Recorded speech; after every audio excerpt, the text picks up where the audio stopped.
Bueno, buenas tardes a todos. Como ya comentó Federico, vamos a completar el panorama global que nos sirve de escenario a la economía argentina y al proceso de desinflación que estamos llevando a cabo.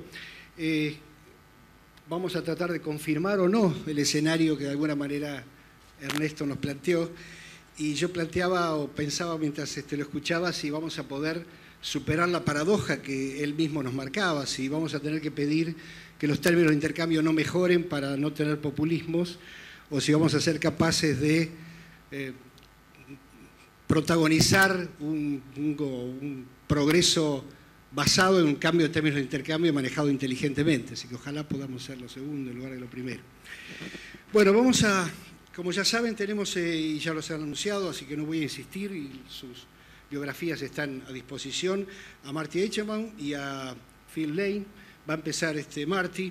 Le advertí lo que voy a decir ahora porque cuando, haciendo una excepción, me incorporaron al brillante equipo del Banco Central, pensaba en la dura tarea que tiene este Banco Central por delante, pero esta mañana, viendo los 53 slides de Marty, me imaginé que la tarea de Marty en resumir en 30 minutos o 53 slides es aún peor que nuestra tarea de desinflacionar, así que Marty, sin perder tiempo, te dejo en la palabra.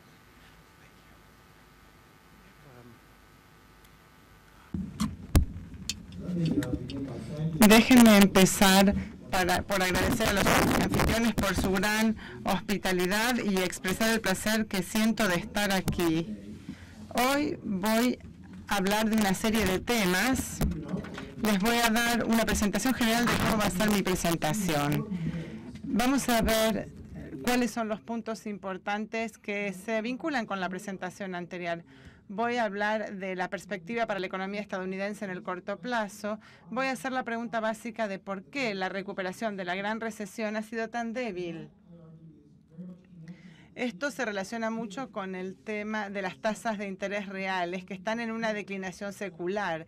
Tienen una declinación secular y cuando hablo del estancamiento secular, no quiero quedar atrapado en la trampa de saber qué es lo que va a pasar en 20 o 30 años. Lo que yo hablo es de una desaceleración persistente en el crecimiento real. Y ahora quisiera hablar de los riesgos para el crecimiento del lado de la cola. Y de esto voy a hablar, de los recortes impositivos y la política de las guerras comerciales y el populismo. Este es un mapa para establecer dónde estábamos en el pasado en cuanto a las tasas de crecimiento en distintas partes del mundo. En este mapa en particular, lo marrón es bueno. Cuanto más oscuro el marrón, mejor. Y cuanto más oscuro el verde, mucho peor. Y lo que vemos aquí antes de la crisis es mucho marrón o naranja, incluso en América Latina. Hay mucha felicidad, digamos, ¿no? Y luego pasamos al año 2009 y el naranja se convierte en verde. Tenemos tasas de crecimiento menores en todo el mundo. Ese es el resultado. Y por supuesto, estamos hablando de una recesión mundial por primera vez en la guerra de la posguerra y la Argentina no ha sido inmune a esta gran recesión.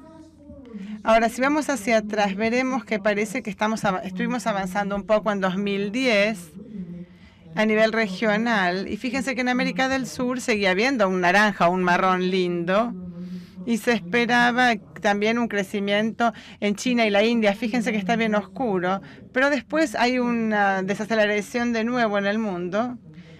Tal vez no entendemos por qué se desaceleró, pero lo vemos. Por cierto, sucedió.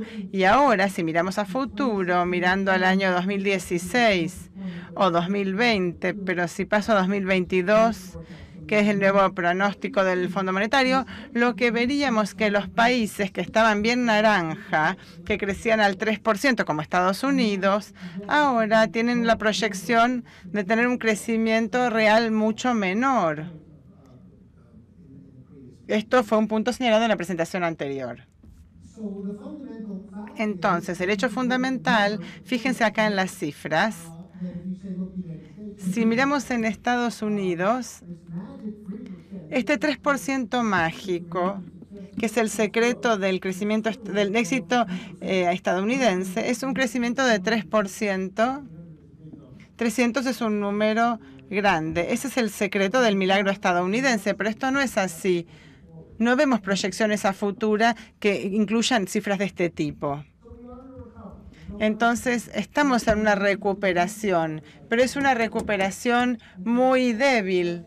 Y la pregunta fundamental que enfrentan los hacedores de política estadounidenses es: ¿la debilidad refleja fuerzas transitorias o fuerzas fundamentales más profundas que a veces se denominan estancamiento secular? Si miramos las expansiones en los Estados Unidos, vemos una gran expansión después de una recuperación. No vemos, esto es algo largo, pero débil. Hay algunos eventos y esto se va a convertir en la expansión más larga posterior a la guerra. Aquí hay un gráfico que nos muestra de qué manera se ha dado esta expansión. Aquí tenemos las tasas de crecimiento promedio, 7,6% del 49 al 53 como crecimiento promedio, pero fíjense lo que pasa con el paso del tiempo. La fortaleza de las expansiones en cada episodio es menor y cada vez menor. Entonces, volver a la recesión anterior, ahí era cada vez mayor, mucha posibilidad, pero es improbable que esto se prolongue durante un periodo tan largo. Si se fijan en profundidad en lo que dicen los participantes en el mercado, tengo que aclarar que hablo en mi nombre y no en nombre de ninguna entidad financiera.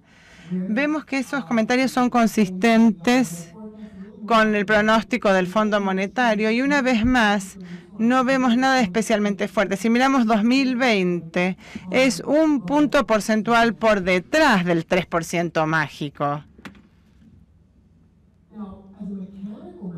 Como cuestión mecánica uno podría decir, ¿por qué? ¿Qué componentes del crecimiento del PBI están creciendo más lento y nos están arrastrando hacia atrás? El consumo no es el problema. En Estados Unidos el consumo crece al 3% por año. ¿Es la inversión, es el gasto público o son las exportaciones? Al parecer son las inversiones. Las inversiones han sido muy débiles y a pesar de lo que es del gasto, el gasto público ha sido muy débil como porcentaje del PBI en términos históricos. Así que si miramos los datos, lo que vemos aquí es que el gasto público ha estado muy aplanado como porcentaje del PBI. En muchos puntos incluso fue hacia atrás en la recuperación de la gran recesión. La inversión ha sido catastrófica y incluso ahora si miran hacia la derecha, la inversión ha estado sustancialmente por debajo, fue negativa durante mucho tiempo y recién ahora está superando al cero. Así que la inversión es la clave, la debilidad fundamental. Nosotros podemos medir como midamos, pero el crecimiento de la productividad ha sido el 0,6% durante 7 años desde mediados de la década de 2000. La productividad total de los factores ha sido muy baja. Mi colega Bob Gordon, que es muy pesimista, proyecta que será de 1,2% en los próximos 25 años. 25 años es mucho, pero él piensa sí que va a ser muy bajo. Una cuestión importante al avanzar hacia el futuro, a medida que se hagan más restringidos los mercados laborales, ¿las empresas invertirán en cosas que reemplacen la mano de obra? Robots, inteligencia artificial, etcétera. Eso nos llevaría a un crecimiento más rápido a través de una recuperación de la inversión. Y entonces veríamos que fue lo que sucedió en los 60 y en los 90, donde como los mercados laborales se hicieron muy restringidos, se dio este reemplazo. En cuanto a las exportaciones netas, han sido bastante estables, así que no son la causa del lento crecimiento. Fíjense que esto se ha estabilizado durante la gran recesión. Sí enfrentamos un desafío en particular, y esto preocupa a los banqueros centrales del mundo. El desempleo es muy bajo en los Estados Unidos, pasó del 10% al 4,4%. Y esto está muy por debajo de la mayoría de las estimaciones de la tasa de desempleo no aceleradora de la inflación. Pero esta inflación no está acelerándose como en expansiones anteriores.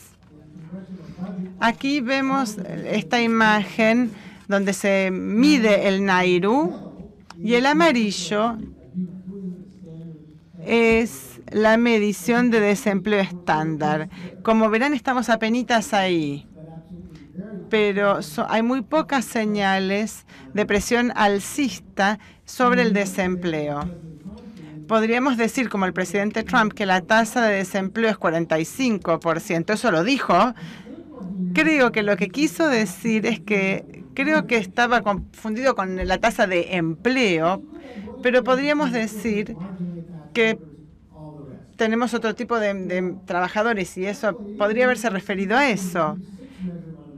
Y entonces la medición del desempleo es mayor en términos absolutos y sin embargo sigue siendo baja. Así que tenemos unos mercados laborales muy restringidos. En interés del tiempo voy a saltar las próximas transparencias, que son más indicaciones de la situación en que se encuentra el mercado laboral. Entonces, ¿por qué está tan baja la inflación? Fíjense que la inflación headline está baja, la inflación core también, por debajo del 10%. Según la Reserva Federal. ¿Por qué? Podríamos decir, bueno, que tuvimos una caída del precio del petróleo, que este es un fenómeno transitorio y que es de esperar que se recupere. Yo creo que esto no va a suceder, pero que era el componente de sorpresa que ha tenido un efecto no permanente sobre la inflación. Pero lo cierto es que los mercados no creen en eso. Aquí tenemos algunos datos preparados por la Reserva Federal de Cleveland que dice que la inflación sobre los bonos y los TIPS con una corrección por liquidez, porque algunos bonos son más líquidos, y también la prima de inflación, que es otro elemento de corrección. Pero por lo que podemos ver, la inflación prevista está ahí y cualquier sea el resultado, seguimos hablando de un 2%. Se trata entonces de un gran desafío en materia de investigación de por qué la Nairu está tan baja y la inflación sigue así de baja. Aquí vemos la inflación para ver qué es lo que piensan los participantes en el mercado a futuro y fíjense que siguen pensando en un 2%, no importa dónde hagamos el corte. Sigue siendo entonces similar a la meta de la Fed del 2%. Para que crezca el PBI un 3%, las horas de trabajo tendrían que aumentar un 2%, dado un 1% de aumento en la productividad. No vamos a lograr un aumento de la productividad. Podrá suceder en el futuro con robots que puedan hacer algo mágico, pero no va a suceder en el corto plazo. Entonces, el crecimiento va a tener que venir de las horas de trabajo. Si miramos el último año, la población creció 0,6%, la fuerza laboral 0,8% y las horas trabajadas crecieron en un 1,3%. Eso no va a ser suficiente. Podemos pensar, ¿cuánto puede bajar el desempleo? ¿3,8%? 3,4% era en el otoño e invierno de 68-69. No importa dónde miremos, tal vez importe la participación de la fuerza laboral, los empleados part-time que quieran trabajar a tiempo completo. Todo esto es posible. Creo que todo esto afecta a los policymakers y vamos a tener un aumento en los Fed Funds, los mercados lo saben, pero va a ser más lento de lo que hubiéramos adivinado. Y después veremos que la Fed en realidad está bajando sus estimaciones de 3% la han llevado a 2,7%. Entonces, pensamos que la Fed va a seguir con una reducción del balance. De manera que vayamos a la pregunta principal. Si uno es optimista y pensamos que los consumidores tenían endeudamiento y ahora están deshaciendo la situación, el consumo se recupera y uno está conforme. La política monetaria no es muy efectiva porque está en el límite inferior cero. La política fiscal no ha sido lo suficientemente expansiva. También uno podría decir la incertidumbre acerca del futuro gobierno y las políticas y los efectos de ella sobre el exceso de regulación. Si uno ve las medidas en el mercado de acciones, también sabe que se han encontrado abajo. Los participantes del mercado ven incertidumbre también acerca de la futura demanda, porque los mercados en este momento obviamente tienen su preocupación. Y por último, la posibilidad de la incertidumbre sobre la demanda futura con bajos niveles de inversión y cómo uno podría romper ese múltiple equilibrio imperante.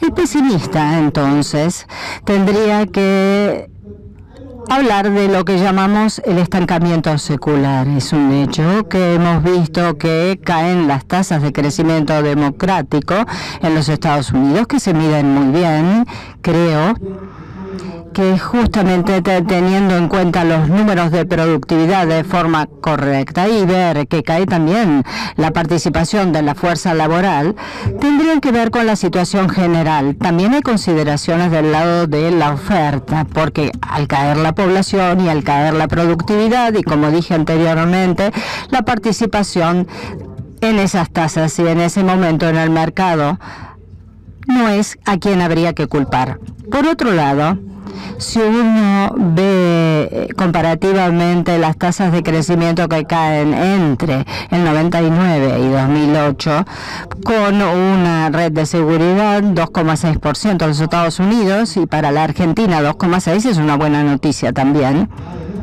Teniendo en cuenta las proyecciones del Fondo Monetario con tasas más bajas de manera sistemática en estas economías importantes, con excepción de Argentina. Ahora, ¿qué pasa? Uno siempre hace una proyección del lado equivocado.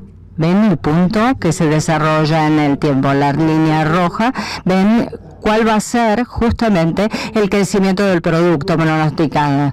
Y si la comparan con la otra línea, ven dónde estaba anteriormente. El Fondo Monetario ha cometido errores de manera consecuente y repetitiva porque tuvo un optimismo excesivo respecto del crecimiento de las tasas. Uno podría decir, bueno, es el Fondo Monetario, no le creo.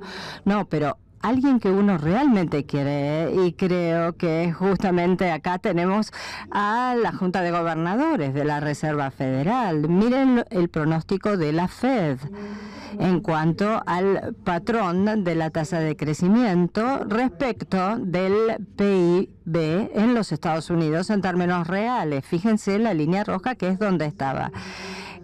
También hizo una estimación excesiva la Fed del crecimiento del PBI a partir del 2008.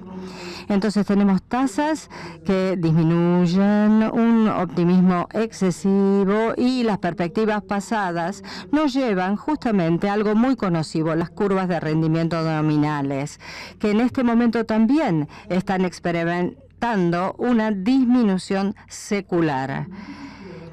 A nosotros nos importa mucho la tasa de interés real, por supuesto. Aquí tienen los títulos TIPS a 10 años que tienen protección contra la inflación comparados con los rendimientos reales. Lo que observamos es que no ha sido un fenómeno posterior a la crisis de 2008, sino que esto lo vemos graficado aquí en 1999 para las tasas de interés. De allí que sea una disminución secular que viene produciéndose. Una vez más, uno podría preocuparse acerca de la métrica y cómo se mide, pero Aquí tenemos justamente la caída en el crecimiento de la productividad total de factores ajustada por utilización, teniendo en cuenta los factores. ¿Qué vemos aquí? Históricamente, volviendo a 1959, teníamos tasas muy bajas de la productividad total de factores, 50 puntos básicos. No, las tasas de crecimiento no son muy fuertes. Esta información proviene del Brookings Institute. Y esto nos da un poco más de temor también cuando vemos los aportes del crecimiento de la productividad en el sector empresarios. Fíjense ahí, ese gran recuadro en negro es la productividad total de factores. Fíjense cómo fue en este momento evolucionando hasta llegar a 2016, muy pequeña. Y el capital, debido al derrumbe de las inversiones, ha tenido un comportamiento adverso. Las inversiones no han sido buenas. Por supuesto, se pueden revertir para poder tener un crecimiento de la productividad total de factores y también el crecimiento demográfico. Estos factores nos están mostrando una caída importante en las tasas de crecimiento. En este gráfico vemos cómo envejece la población en los Estados Unidos. No tan mal como en Europa y Japón, gracias a Dios, pero claro, según las normas de los Estados Unidos está cayendo muchísimo. En el pasado, obviamente, no ocurría esto debido a la inmigración. Por supuesto, una inmigración de personas empobrecidas que justamente llegaban al país para cambiar su situación.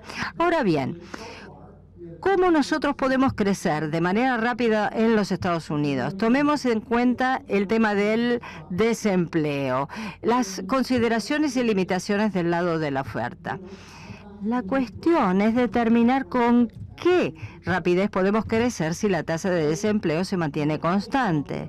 Mi colega Bob Gordon construyó este gráfico respecto de la NAIRU, teniendo en cuenta cómo esa tasa en la economía, la tasa de desempleo constante, podría tener en cuenta alcanzar como objetivo la operación de la NAIRU o tasa natural de desempleo sin desempleos respecto de la tasa de desempleo. Alrededor del 1 a 2% de crecimiento. No lo conocemos exactamente porque sabemos que hay errores de medición, pero como ustedes ven, no vamos a volver a la situación anterior. Deseo mencionar que tampoco vamos a volver a las viejas tasas de interés. No las vamos a recuperar. Durante mucho tiempo, las tasas nominales fueron iguales a la tasa de inflación más un número mágico que a veces se llama la tasa natural de interés, pero básicamente es la tasa de interés que vemos en los mercados privados, donde los decisores de política ya no tienen tanta influencia. Sí, se pueden influir sobre ciertas tasas de interés a corto plazo, pero ¿quiénes determinan la tasa? Los mercados. Durante mucho tiempo, entonces, esa tasa nominal era igual a la tasa de inflación más el elemento que acabo de mencionar y ustedes ven aquí. Ahora, ¿qué pasa con la tasa natural de interés y la política monetaria? Están cayendo las tasas y se utiliza econometría realmente muy sofisticada como la de Holston, Lovac y Williams, con estimados y valores calculados para no solo los Estados Unidos, sino la zona del euro, Canadá y el Reino Unido. En las 4 economías, obviamente, han caído históricamente estos niveles y esa disminución se debe en parte a una gran disminución de las tasas de crecimiento tendencial estimados del producto. Esto es lo que pasa en los Estados Unidos según la métrica de Holston, los resultados que ustedes ven aquí, cómo se está cayendo esa tasa de crecimiento tendencial, teniendo en cuenta cuenta que está muy correlacionada con la caída justamente de las tasas de crecimiento tendenciales del producto. Sabemos que la situación en este momento está en una situación mucho más baja y obviamente, aunque apliquemos metas de inflación, no vamos a volver al escenario anterior. Esto no solo se aplica a los Estados Unidos, sino también al área del euro, al Reino Unido y a Canadá. Acá tenemos un problema. Si nosotros vemos tasas que siguen descendiendo, y esto lo reconoce la Fed en este momento, si bien la Fed sobreestimó el escenario, la relación que había con el PIB requiere un talento especial para mantener las tasas de interés. Acá tenemos un gráfico mágico que tiene que ver con el estudio de las proyecciones económicas. Ustedes ven aquí la media en rojo con la tasa de los fondos federales y en negro es lo que realmente ocurrió. Siempre estuvo por debajo de los valores proyectados, de manera que los pronósticos del mercado para las tasas de interés a corto plazo exhiben esta situación distintas, pero también el mercado sobreestimó que las tasas iban a volver rápidamente a los niveles anteriores, algo que no ocurrió. ¿Por qué? Tendríamos que interesarnos en este problema. Cuando empezamos con tasas muy bajas, teniendo en cuenta el marco de inflación, la presencia de justamente shocks negativos en la economía con los límites inferiores a cero. Entonces, obviamente, esa limitación, hay que tener en cuenta, llevaría a una tasa de un 5%. En general, tendríamos su relación directa con el concepto del ELB o justamente ese límite inferior. Teniendo en cuenta Roberts y el modelo que utilizó para determinar las fallas que había, tenía que ver con que 40% de las veces que se producían shocks negativos en la economía ocurrían con la misma frecuencia con que habían ocurrido en el pasado. 40% de repetición de hechos. Esto, claro, ¿qué haría? Esperaríamos que la Fed entonces aprovechara un poco más estas oportunidades en cuanto a la inflación, aplicara medidas de políticas no convencionales y redujera también el tamaño de los balances, obviamente, sacando de ellas, obviamente, con esta reserva. Las consecuencias que de ellos se derivarían. Si ustedes conocen la normativa de Basilea y los requisitos de capital, un elemento fundamental en el coeficiente de cobertura de liquidez tiene que ver con eliminar el excedente de reservas que de alguna manera colocaría una presión a la baja sobre el precio de los activos que en este momento se acercan a los sustitutos de activos, siempre teniendo en cuenta esta perspectiva regulatoria, es decir, hacer caer el rendimiento. Pero esto tiene que ver con ese límite inferior cero que mencioné anteriormente. Voy a finalizar con los riesgos de cola, algo que deseo considerar en la política comercial. Yo les planteo un panorama de los Estados Unidos no muy positiva. Estamos creciendo, sin embargo, mucho más rápido que en el pasado. El presidente Trump y el Congreso probablemente se van a embarcar en una política fiscal expansiva a nivel masiva. Parte debido a los recortes enormes en las tasas del impuesto a las ganancias, tanto personal como de las empresas, y también al incremento en el gasto público, algo bastante populista. Nosotros también tenemos la idea inicial de cómo se va a pagar por estas iniciativas. Bueno, teniendo en cuenta el famoso impuesto al flujo de caja ajustado en frontera. Y esto es bastante similar, recuerdan, al impuesto al valor agregado con una deducción respecto de los salarios. En este momento tenemos una expansión fiscal enorme con impacto limitado en el multiplicador. Queremos ver los resultados, pero en realidad no los vemos. Y los cálculos son sencillos. Yo esto se lo explico a mis amigos que son abogados. Más trabajo, más capital, más productividad, más PIB. ¿A qué va a conducir todo eso? No, nada va a saltar, nada va a subir mágicamente. Si hay más mano de obra, claro, sí, lo permite el presidente Trump y abre la inmigración, si no es muy difícil. Además, si no se recupera la inversión, nos va a llevar años ver el impacto en la productividad y en el stock de capital, porque cayó tanto la inversión durante tantos años que ahora mover este elefante de esta situación nos va a costar muchísimo. Y por lo que yo sé, ¿cómo va a reaccionar la Fed? Con un gran estímulo fiscal, porque es lo que de hecho va a estar buscando lograr. La cuestión es que si uno piensa que vamos a tener déficit fiscal, ¿cómo nosotros abordamos la demanda agregada?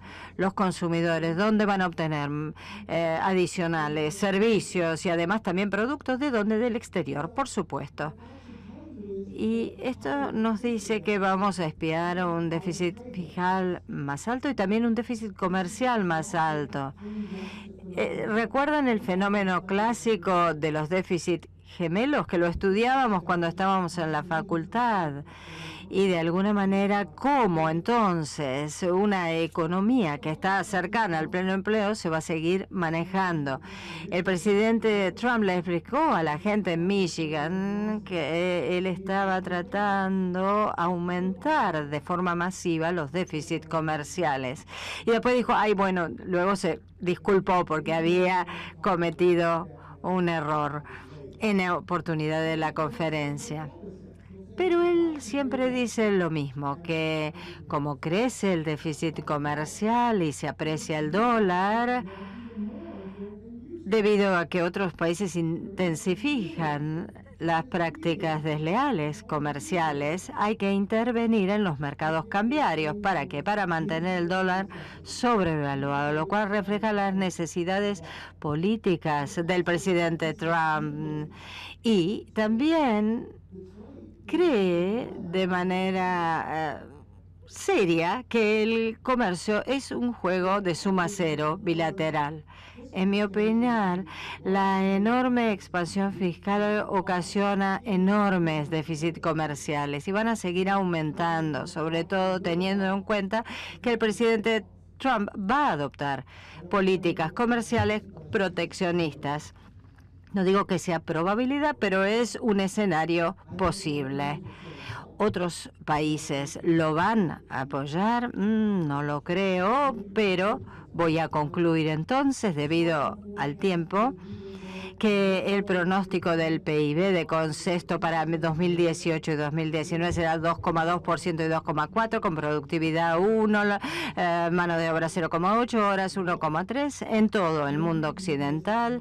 Y además estamos enfrentando grandes fuentes de incertidumbre en todo el mundo, cómo se van a reflejar los recortes impositivos en el déficit y también la política monetaria para luchar en contra del estímulo fiscal.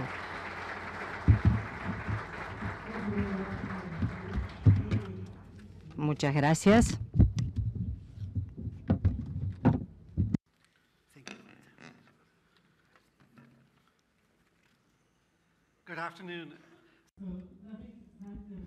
Buenas tardes. Quiero agradecer la invitación para participar en este evento. Hemos escuchado muchos comentarios muy interesantes durante esta tarde. Dijo que se enfocaría en los Estados Unidos, pero gran parte de lo que dijo Martin afecta a la mayor parte de las economías avanzadas y en distintas medidas también afecta a los mercados emergentes. Lo que quiero hacer ahora es decir que estoy muy de acuerdo con gran parte de lo que dijo Martin. Vamos a seguir hablando de las cuestiones de productividad, pero voy a decirles que quiero agregar dos comentarios. Uno es que en el mundo Hay muchas corporaciones, es importante tener una perspectiva mundial y hay estudios de los Estados Unidos de análisis económicos que nos dicen por qué la productividad es menor de lo esperado en los Estados Unidos, porque hay muchas de estas fábricas que tienen mucha producción en el extranjero. Esto tiene sentido desde el punto de vista fiscal. Asignar el componente de alta productividad a otros países, donde el impuesto a las ganancias es menor. No se me ocurre de qué país podría ser donde eso pueda ser así. Ese es un elemento de lo que dijo Marty. Pero ahora yo quisiera hablarles de mi presentación. Mi decisión era ver la perspectiva europea y la Argentina tiene un comercio con Europa similar al comercio con los Estados Unidos. Aunque desde el punto de vista financiero el dólar sea muy importante desde el punto de vista comercial, también el comercio en euros es importante para la Argentina y después voy a hablar de la importancia de los mercados emergentes para la zona del euro. También se habló del surgimiento de algunos grandes mercados emergentes que eran importantes para el desempeño mundial y eso es fundamental desde el punto de vista de los hacedores de política en la zona del euro. En la parte 1 de mi presentación voy a hablar de lo que está sucediendo en la política monetaria europea y después voy a hablar de la interdependencia entre la zona del euro y los mercados emergentes. Voy a tratar de explicar de qué manera pensamos que los mercados emergentes y en desarrollo son importantes para la zona del euro. Esto es un recordatorio de lo que ha estado sucediendo en Europa. Esencialmente, en cuanto a la política de tasa de interés, históricamente los bancos centrales han tenido una tasa. La tasa en la que presta el Banco Central al sistema bancario es la tasa MRO, que ha pasado del 3,75% a casi el 1%. En cierto punto va a llegar a 0, pero el tema es cuánto tiempo va a llevar hasta que rebote. Lo interesante es que recientemente el sistema financiero es un depositante neto en el Banco Central Europeo y entonces otra tasa de interés fundamental es la tasa de depósitos, que se bajó a 0 en julio de 2011 y ahora está en menos 40 puntos básicos. Marty habló de este tema y hemos visto que es límite 0 o inferior de 0.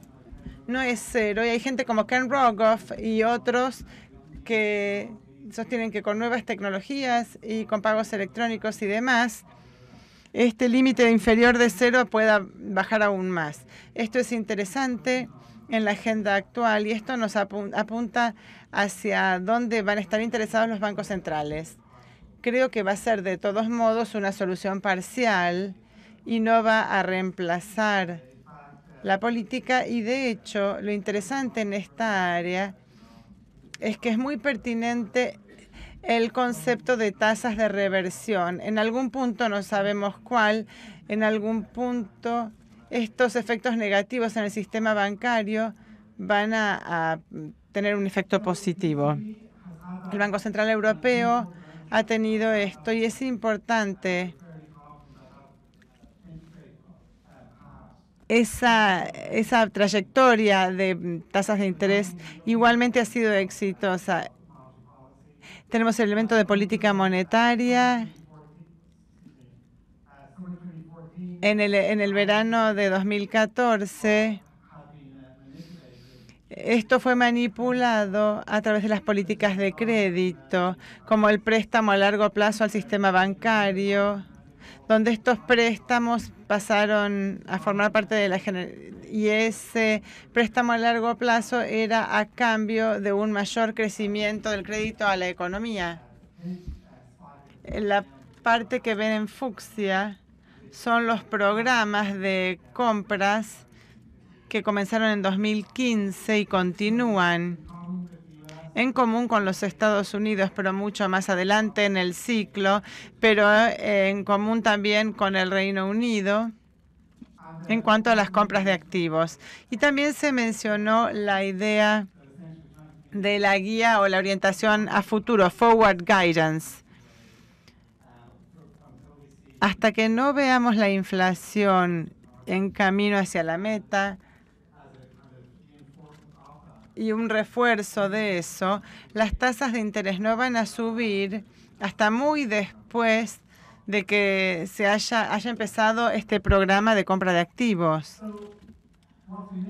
Lo interesante en esta área, recuerden que Estados Unidos solamente dio una guía limitada, porque en Estados Unidos el mercado de valores es mucho más importante que el europeo, que es un sistema bancario dominado por los bancos en el caso de Europa. Entonces, ¿cómo pueden funcionar las compras de títulos en Estados Unidos? No necesariamente va a ser igual en el contexto europeo. Permítanme enfocarme en por qué tendríamos una conexión tan fuerte entre la compra de activos y el canal de créditos. ¿Por qué esperamos que los bancos presten más en respuesta a esto? Y ha habido canales importantes en el contexto europeo. Permítanme mencionar también el canal del tipo de cambio. Creo que esta puede ser la manera principal en que funcionan las compras de activos, llevando a un tipo de cambio más débil. Y esto se puede relacionar con el tipo de cambio entre el dólar y el euro. A partir del verano de 2014, nos encontramos con el canal de expectativas. Hay una señal de que al dar este paso extra, al ir más allá de las políticas tradicionales y hacia las compras de activos, que en el contexto europeo son más desafiantes que en otros lugares, esto es una señal de que el Banco Central Europeo ha decidido trabajar duro para llegar a sus metas de inflación de alrededor del 2%. Quiero señalar algunas cosas que han sucedido. Primero, vamos a hablar de las tasas de préstamo. Vemos que en la economía real han bajado. Entonces, aunque no hubo un gran movimiento en las tasas de política, desde que está en funcionamiento este programa, ha habido un aumento significativo de las tasas activas. Vemos que los rendimientos soberanos han caído. En Europa hay 19 Estados miembros de la zona del euro y cuando hay spreads significativos, por ejemplo, en Alemania, esto tiene una relación con la deuda soberana y los distintos países. Y lo interesante ha sido que esto ha sido el efecto del anuncio. Hemos visto una caída de estos rendimientos hasta comienzos del año 2015. Esta es una señal de que el Banco Central Europeo se ha comprometido a llevar la inflación a la meta. Esos rendimientos en caída han permitido restaurar la confianza en el sistema bancario y una reducción en las tasas activas de los bancos. Y esto es el aporte que ha hecho la política monetaria para la recuperación. Déjenme, ya que estamos hablando de la estabilidad financiera, mencionar que si miramos la conducta de los rendimientos, no es que permanezcan bajos con spreads contraídos. Fíjense en el caso de Portugal, que hay grandes fluctuaciones, donde los rendimientos han subido y bajado. Lo mismo se ha dado en relación con Francia antes de las elecciones. Esto nos reconforta mucho de que el efecto de disciplina de mercado importante, que las naciones soberanas siguen viendo un mayor rendimiento cuando los perfiles más riesgosos aparecen. Esto se puede ver en un contexto de la situación europea, donde la política fiscal sigue siendo responsabilidad nacional. Lo que hemos visto entonces ha sido que la política ha permitido una expansión bastante estable. Y ahora, en un plazo de 4 años, ha habido muy poca dispersión, 1,3, 1,4 cada trimestre durante 4 años. Entonces, aquí vemos un aumento del PBI estable y también en el empleo, unos 6 millones de puestos de trabajo en este periodo. Así que, si dijéramos el mandato del Banco Central Europeo es promover la recuperación económica y llevar la inflación a la meta, podríamos decir que se ha cumplido la mitad de la tarea. Pero si solo tenemos en cuenta la inflación, tendríamos que tener la recuperación económica, pero aquí vemos un registro mixto de inflación. En un nivel, vemos que hasta mediados de 2014, y tomemos solamente la inflación headline, que es la línea azul, ha sido un factor importante. Y la línea naranja, que es la inflación core, ha bajado en 2013-2014 con el riesgo de que se ingresara en una dinámica deflacionaria. En comparación con la deflación, la inflación core se ha estabilizado hasta el 1% en comparación con las bajas expectativas. Y esto es una victoria parcial, pero no estamos ni cerca de la meta que teníamos. Y esa es la razón por la cual en la guía de política monetaria, cada 6 semanas lo revisamos cuando Mario Draghi presenta su conferencia de prensa después de nuestras reuniones. Siempre se habla de que hay mucha comunicación que va a ser necesaria. Ha sido un periodo, entonces, donde estamos por detrás de los Estados Unidos en términos de recuperación, y las conversaciones que se dan en los Estados Unidos no se dan tanto en Europa en cuanto a la reducción del balance. Seguimos en modo de expansión, pero yo creo que pasaremos a seguir el modelo de los estadounidenses cuando lleguemos a ese punto. Ahora tenemos un resumen muy comprimido de la dinámica de la política monetaria reciente en la zona del euro, y les puedo decir que esto ha estado afectado por los mercados emergentes y en desarrollo. En primer lugar, cuando hablamos de los precios, hablamos del precio del petróleo y de los commodities.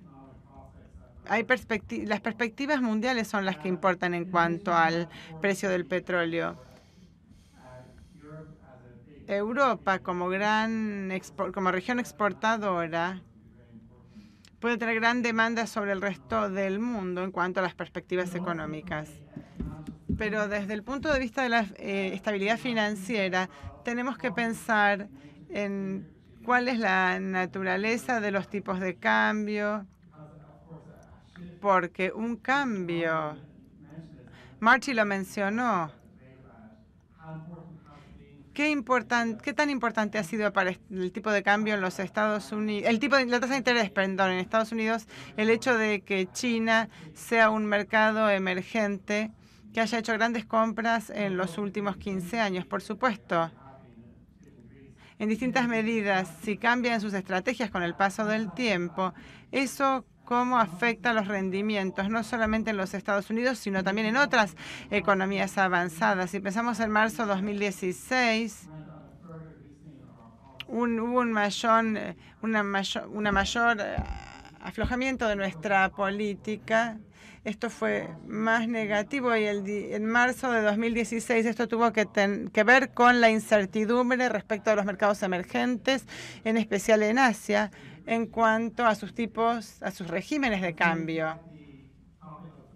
Y hablando de la estabilidad financiera, las condiciones de los mercados financieros, tenemos que tener en cuenta cuál es el rol global de los mercados financieros. El rol que desempeñan las monedas, las divisas internacionales como el dólar es importante, y todo esto depende mucho de los mercados emergentes y también el equilibrio entre las emisiones locales y extranjeras en los mercados emergentes. Para ilustrar algunos de estos puntos, los que siguen al Fondo Monetario seguramente estén familiarizados con este gráfico. Si volvemos a comienzos de la década de 2000, la participación de los mercados emergentes respecto de los en desarrollo era del 20%, y si tomamos 2007 es 30%. Se trata de un cambio muy significativo. Si vemos el desempeño europeo o estadounidense, sin el motor que ha sido China y otros países en desarrollo, esto sería muy distinto. El personal europeo ahora está estudiando al resto del mundo. Hay mucho más interés en esto. Este es un cálculo mecánico, pero si queremos incorporar las condiciones económicas de la zona del euro, hay que observar muy de cerca los mercados emergentes. Y mucho más en Estados Unidos. Por supuesto, Estados Unidos sigue siendo un país importante, pero lo que muestra este gráfico es que las barras naranja y azules son las importaciones y exportaciones de la zona del euro a países emergentes y en desarrollo. Esto es de todos los países en conjunto, pero fíjense que son mucho más importantes que lo gris y lo amarillo, que son exportaciones a Estados Unidos e importaciones de los Estados Unidos. Fíjense que se ve una gran apreciación del euro respecto del dólar, pero si nos fijamos, hay diferencias en los tipos de cambio con respecto a estos países. Volvemos a pensar en la zona del euro y tal vez esta sea la única manera que podemos manejarlo, que es a través del tipo de cambio. Durante el pico de la crisis en la zona, las exportaciones netas eran el motor del desempeño. Si hablamos en 2011, 2012, 2013, cuando las economías nacionales estaban sufriendo una contracción, las exportaciones netas eran un motor muy importante en economías como Estados Unidos y otras. Y en 2015, inmediatamente también fue importante.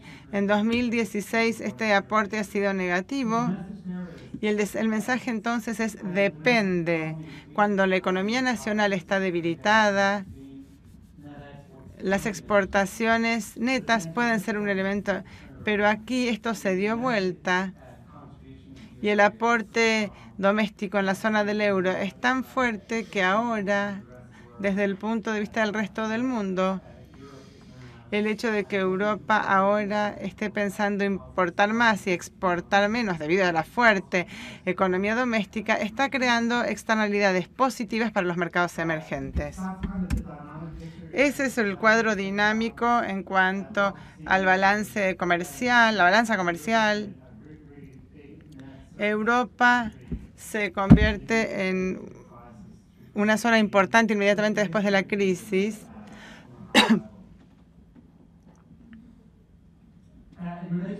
En relación con los sistemas financieros, lo que trato de mostrar con este gráfico, esto es de Milesi y Ferretti del Fondo Monetario, colaboraron con este gráfico conmigo. Aquí hay una asignación del sistema financiero total. Fíjense que la barra roja es la contribución de las economías avanzadas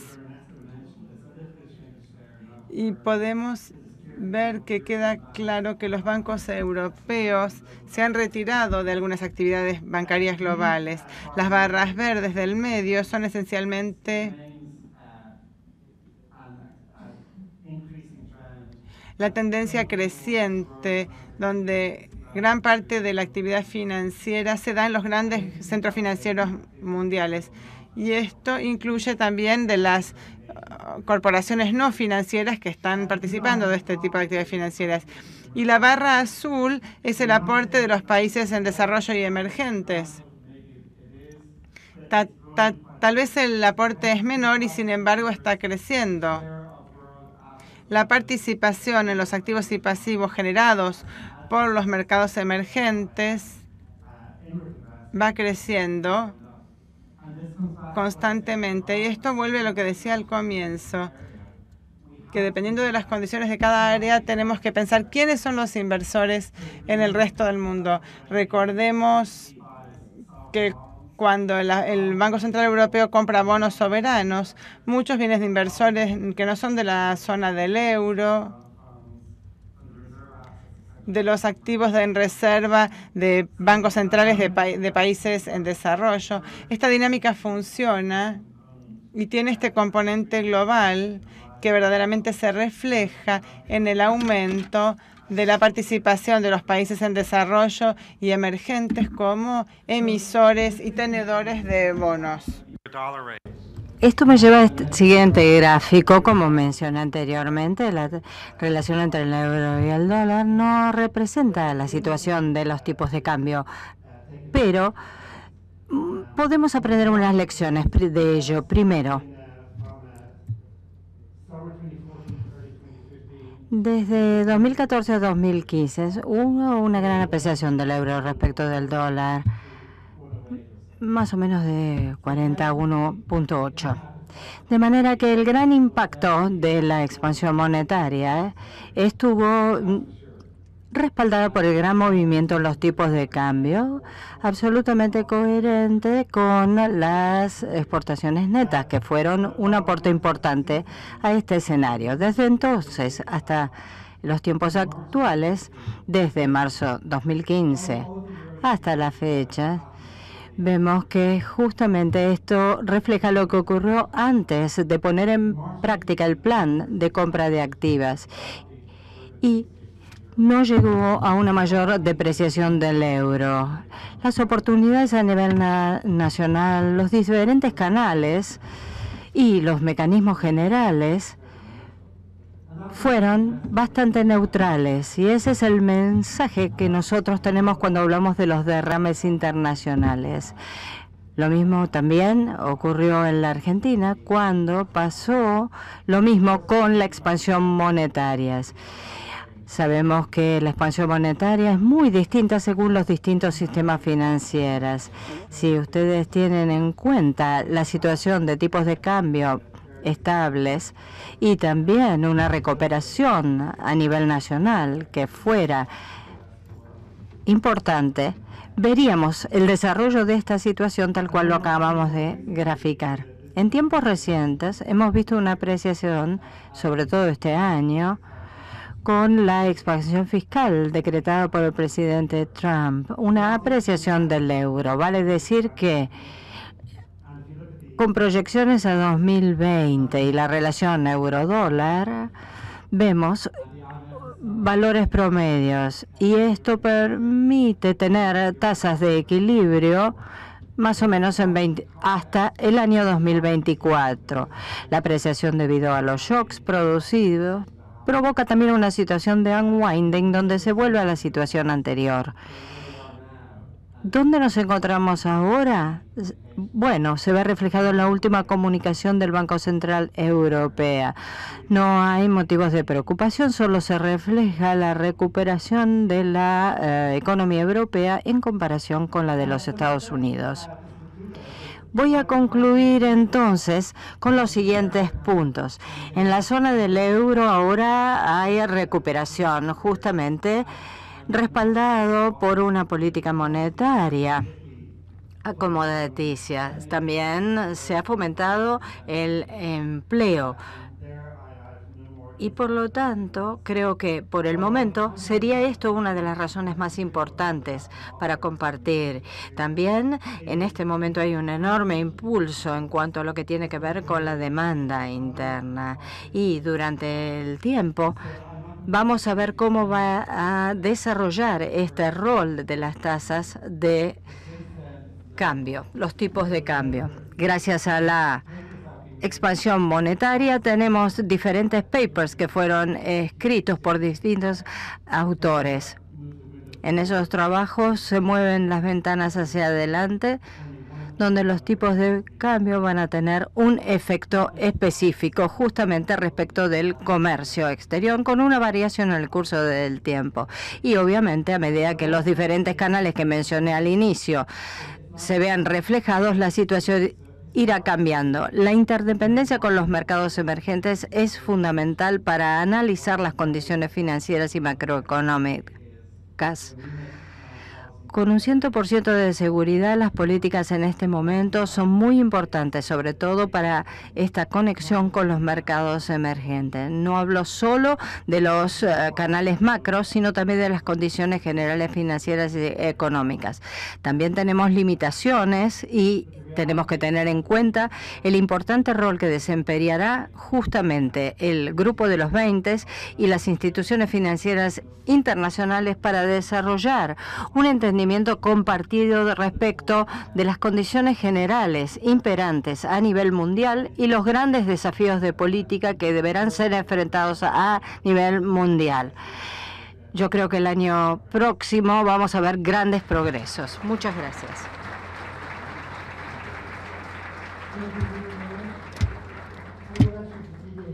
Muchas gracias. Ahora los invito a colocarse los auriculares, puesto que iniciamos la ronda de preguntas y respuestas. Con la primera, one for Marty, una para Marty. No he visto demasiado en el análisis la idea de que la destrucción de la tasa de interés como selector de proyectos. Are you hearing me? Are you okay? Are you okay? No. Yes, just finish. Okay. There is some delay of the monetary policy. Decía, no he visto en el análisis si la destrucción de la tasa de interés como selector de proyectos tiene algo que ver con este crecimiento, este estancamiento secular, digamos, ¿no? Porque mostraste la relación, pero no la causa, no causa-efecto. ¿Dónde está, what I mean? Right. So the issue of why. Bueno, esta cuestión de que por qué cayó tanto la tasa de interés en el curso del tiempo ha sido materia de muchas investigaciones. La mayoría de las investigaciones se enfocó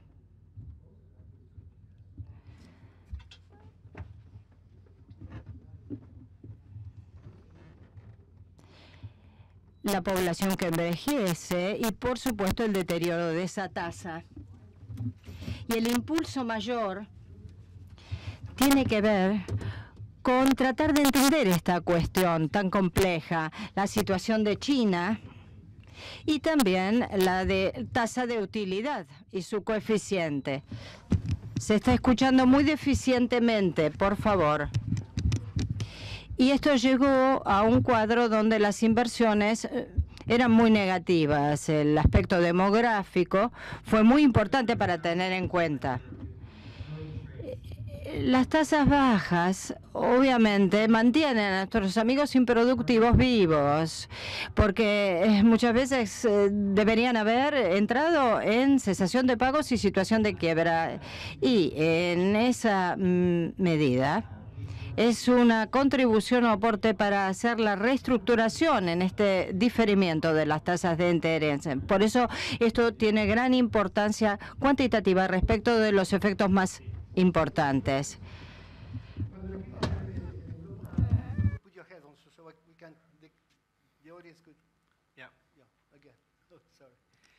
Cuando la crisis en Europa, cuando estalló la crisis europea, se puso mucho énfasis en los problemas institucionales de Europa, y que la política monetaria era una transición mientras se solucionaban los problemas institucionales. Da la impresión desde aquí que los problemas institucionales no están solucionados, pero vos mostraste un escenario bastante optimista respecto de Europa. ¿Solo importa la política monetaria o las instituciones tienen algo que jugar aquí?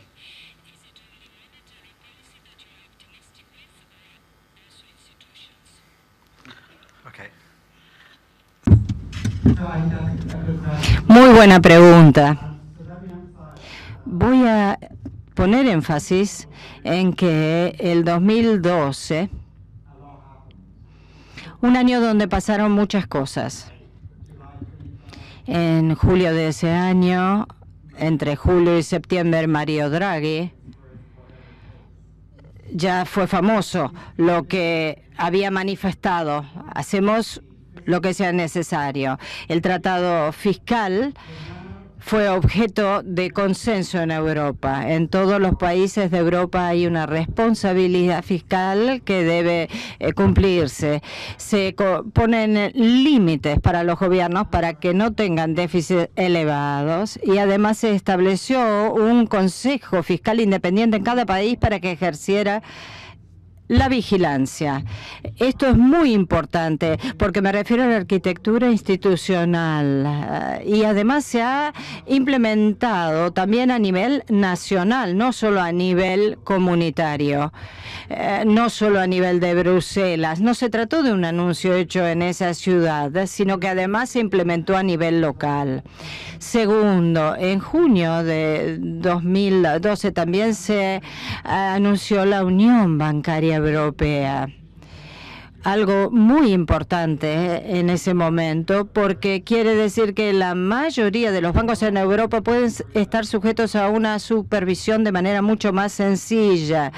Y no se trata de ir solo a Frankfurt para negociar con los supervisores que tienen sede allí, sino que se está creando un campo de juego equitativo para la Unión Bancaria Europea, así como también la implementación del nuevo régimen de resolución de empresas y también para el seguro de los depósitos bancarios. Si tenemos una unión bancaria, quiere decir que los países van a poder crear una Europa mucho mayor. Y en aquella reunión que tuvimos en junio del 2012, las tasas activas en Europa a los países deudores, se hizo una conversión a tasas de penalidad en caso de incumplimiento. Los ahorros que se produjeron entonces para esos países eran mucho menos costosos y se obtenía un financiamiento a mucho más largo plazo. De manera que recuerdo también que fue a mediados de 2012, en junio, había muchísimo pesimismo, muy intenso. Yo había estado justamente en las reuniones del Banco Central Europeo y sobre todo en el Banco de Pagos Internacionales, donde se debatía la cuestión de las reformas a nivel comunitario y también a nivel nacional. Mucho más tenemos que hacer en el futuro. De hecho, estamos organizando algunas conferencias futuras y deberíamos decir qué más tenemos que hacer en Europa para seguir avanzando. Tenemos el ejemplo, por ejemplo, del dólar con la regulación de la Fed y también ¿estamos haciendo lo suficiente o podemos hacer más? Ahora, lo fundamental es implementar una política múltiple. Y existe una conexión interesante con el siguiente hecho. Después de hacer todas las reformas necesarias, todo lo que está dentro de nuestro alcance, la razón por la expansión monetaria debe estar fundamentada en las investigaciones que han llevado a cabo las partes interesadas en cómo funciona el dólar en la zona del euro. Y al poder implementar esas políticas con un criterio de multiplicidad nos permite decir que, bueno, no es que existe una falta de arquitectura institucional, sino que se está construyendo ya desde 2012 los bancos con los mecanismos de supervisión puestos en práctica en 2014. Y a partir de ese año, el 2014, se ha hecho mucho, pero todavía no podemos evaluar los resultados. Marx, por favor. Hacemos un par de preguntas y... Gracias. La pregunta es, ahora en la época del unwinding anunciado de la Reserva Federal, digamos, previamente se decía que la política era, en definitiva, o tenía la consecuencia reducir las tasas de interés, especialmente al comprar títulos del Tesoro de Estados Unidos por parte de la Reserva Federal. ¿Esto no tendrá algún efecto contrario al darlo vuelta? Y segunda, se mencionó los bancos teniendo liquidez y buscando liquidez, pero también se dice que los bancos tenían exceso de liquidez. ¿No estarán buscando reducirlo y retomar la política de préstamos más dinámicamente. Por lo tanto, subir la tasa de interés, ¿no?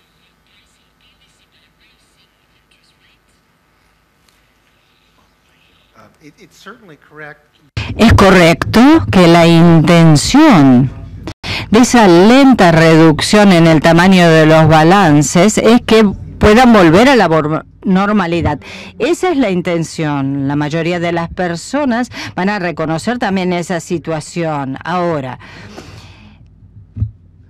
tenemos que ser precavidos. Quienes investigan en materia de política macroeconómica, de alguna manera ponen también el acento en la regulación. ¿Y qué pasaría con el sector privado? Si uno dedica muchísimo tiempo para saber cómo en un marco regulatorio adecuado van a poder obtener esa liquidez, el tamaño de los balances no ha recibido suficiente atención debido a que hemos reducido del balance de la Fed el excedente de reservas. Cuando uno calcula los activos ponderados por riesgo, toma una enorme fuente también de activos que no han sido ponderados, que está dejando afuera. Entonces esto tiene todo tipo de ejemplos. Por ejemplo, con el coeficiente de cobertura de liquidez, que lo mencionamos anteriormente, nos llevó inclusive a hacer muchas investigaciones, porque claro, ¿cuáles son las consecuencias de tener esa cantidad de activos que son inciertos? Y estamos en la intersección de las regulaciones del Comité de Basilea de Supervisión Bancaria.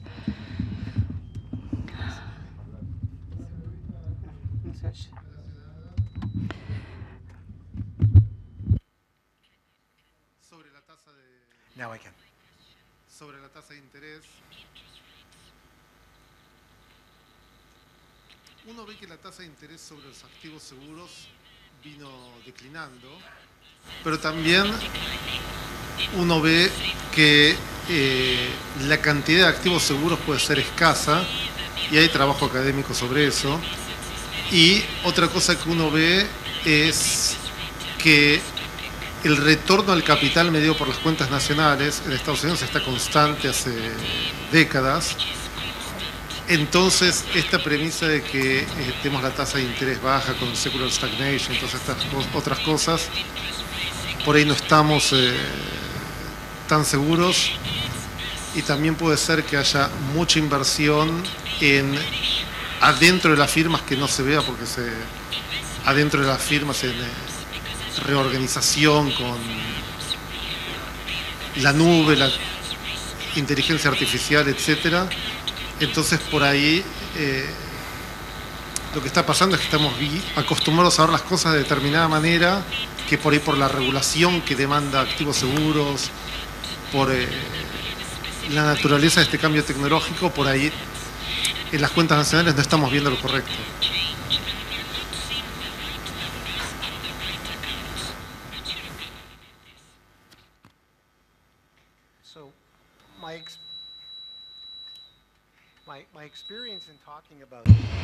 Mi experiencia sobre estancamiento secular ante los ejecutivos del sector financiero, bueno, me dicen, ay, gastamos miles de millones de dólares en tecnología, porque a mí la gente me dijo que me iba a ir muy bien.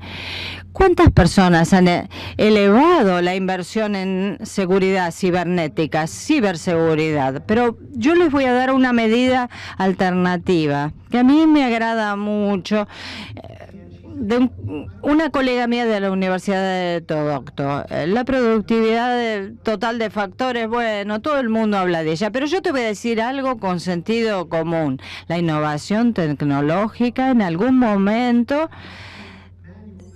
tiene que reflejarse en forma escrita en un manual para saber cómo manejarse con ellas, qué se invirtió, crear un índice. Si uno, por ejemplo, y se retrotrae en el tiempo, tiene estos manuales, sector por sector, donde se han incluido diferentes temas, incluida la inteligencia artificial, y hay una correlación entre estos índices y la medición específica de productividad total de factores. Y ella descubrió un enorme incremento en la inteligencia artificial. Ahora, si el futuro es igual que el pasado, ¿cuánto tiempo le va a llevar a la inteligencia artificial reflejarse en la productividad total de factores? Solo voy a agregar esto. Las mediciones de la productividad total de factores es mucho más compleja en el curso del tiempo, pero hay bolsones de oportunidades para ser optimistas. Quienes diseñan las políticas hoy durante los próximos años van a tener dificultad porque, por ejemplo, la tasa de crecimiento se va a ver afectada por Netflix, por Netflix. Entonces, cada año las tasas crecen mucho más y es difícil explicar por qué crecen y también por qué disminuyen. Entonces, yo creo que en el futuro nosotros vamos a ver cosas muy positivas para nuestros hijos, pero durante los próximos 5 a 10 años tenemos que ser muy precavidos. Gracias. Nuestro agradecimiento a Philip Lane, la moderación de